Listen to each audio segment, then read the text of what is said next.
in here. Really proud of our group. Played a good team. They wanted to play a slow game. We figured out how to get the game going a little bit faster. Another slow start for us. Am I concerned? Yes and no. Sometimes when you get the number 7 in front of your name and you really haven't quite earned it, you think you're supposed to beat everybody by 25 in each half, and that's not the case in college basketball. So we relaxed a little bit right before half. We talked about that, about the 8-minute mark of the first half. And then the second half, we really played well. And we put a press in this week, and they hadn't seen it. It worked for us. Guys were good in it. Got the game going a little bit better. Then we made a few shots. We're missing a lot of wide open shots, but we made a few there in the second half. Pat?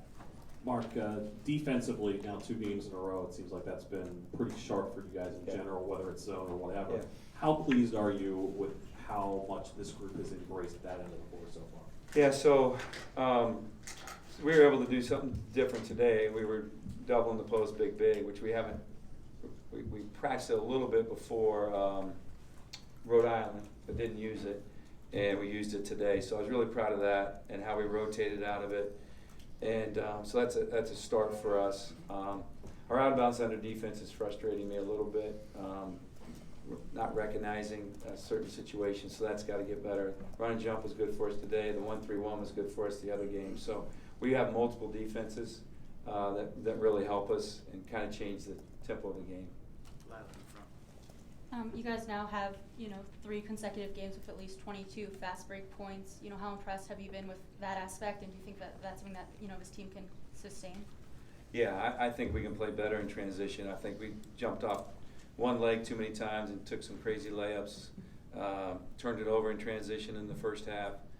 Second half was a little bit more like us, and we still missed probably 4 or 5 wide open threes. Hopefully in transition on those threes we'll rebound better offensively. So that's the way we want to play. We're deep, extremely deep.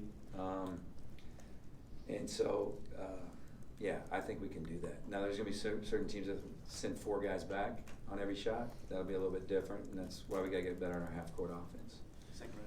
Coach, can you just talk about the importance of the 11-0 run in the final 3 minutes to close out the Yeah, first half? it was big. I thought it was 11-2, so that's I have to fire one of my assistants. But no, it was great, and we just kept guarding. We just kept guarding, and we kept guarding, and we kept guarding, and then we just made a couple shots. Really, we got the ball to Sticks, did the turn and face jumper, he did the left hook, and then Wiggs hit the shot right before half.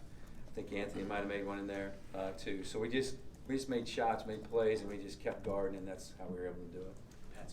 Coach, Darryl had a team-high 14 points. He scored 12 of those in the very early part of the second half there. Was there anything that you said during the halftime, or did you see, were there any adjustments made that kind of sparked that for him? No. I love layups and wide open threes. So Darryl got 2 layups to start the second half, and that kind of got him going. Then he made the 3. So, the one thing that we don't talk about is how much time our guys spend in the gym. And Darryl's in the gym every night because he wants to be a guy that you have to guard.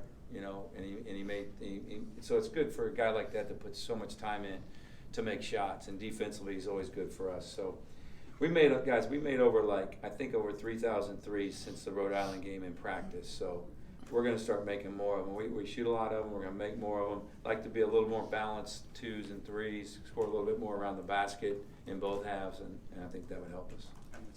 Turnovers were much more of an issue early on than in the last 30 minutes of the game. Is that just a matter of them settling into the game, or what do you see in the change? Well, one is they were ready for us. They had a game plan. They walked it up. They guarded us well. They switched every ball screen. It took us a while because I didn't work on it, and I do. I know I shouldn't say that because then people are like, what's he doing? I do it for a reason, so guys can learn during the game and get better on their own, and adjust during the game, because you got to teach guys how to adjust quickly in games. So the way they guarded, it took us a little while to get used to it. And they're big, they're long, they're athletic, and that had a lot to do with it too. We weren't getting any second shots, so I think once we just kind of got used to the defense, that was really the difference. Scott, to your left. Mark, Mackay picks up 2 early fouls. He's replaced by Mikkel. First, is that just kind of freshman growing pains for Mackay, and then second, how impressed were you with the way Mikkel played? Yeah, Mackay fouls in practice, and so if he stops fouling in practice, it usually takes 2 or 3 weeks to carry over to the game. So we'll see. I know he wants to play. I know he doesn't want to foul. Thought he played a little bit smarter in the second half. He had a foul in the second half running that guy off the line who already made a couple threes, so I didn't mind that one as much. And then Mikal was terrific. You know, Mikal was better in practice all week except for yesterday. And I was going to start Mikal, but he took the day off yesterday, so I don't think he earned it. And he was terrific, and his post defense was good. He made an incredible play on the break when Anthony threw it to him, and so it's good to see. You know, they're talented, and they keep getting better. That's the key. Thanks, Coach. Well, Thanks, guys.